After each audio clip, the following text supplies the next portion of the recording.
Posibleng kasuhan sa susunod na linggo ng Department of Justice sa iba't ibang korte ang ilang sangkot sa pagkawala ng mga sabongero. Malaking tulong daw ang mga testimonya ng magkakapatid na Patidongan na tatayong mga state witness. Balitang hatid ni Dano Tingkungko. Planado at sistematiko, ganyan inilarawan ng Department of Justice ang pagkawala ng 34 na mga sabungero batay sa kanilang preliminary investigation. Sabi ng DOJ, may iba't ibang grupo ng suspect na may kani-kanilang trabaho para isagawa ang kidnapping with homicide at kidnapping with serious illegal detention. Nakita rin ng DOJ na may pattern ang pagkawala ng mga sabungero. The manner by which the crime was committed is so, parang sabihin na natin, compartmentalized. Diba? Kung titingnan mo, pag kami nandaya, may kumakausap. Pag after may kumakausap, may kumukuha. Pagkatapos, after nung pag may kumukuha, merong gagawa ng kung ano sa kanila and then meron ding magtatapon. What one compartment would know may not be known to the others.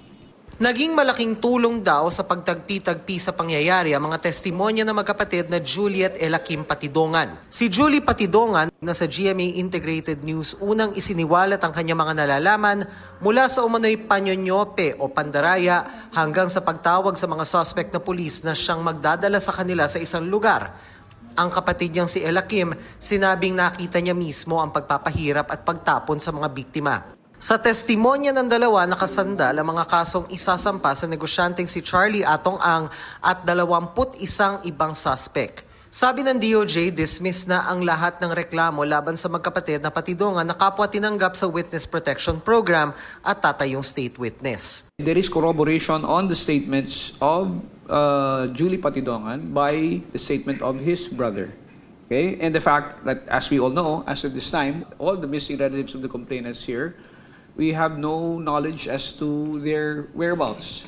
Sabi ni Prosecutor General Richard Fadulion, gamit ang testimonya ng mga Patidongan tatayo ang mga kaso na para sa mahigit 20 sa 34 na missing sabongero.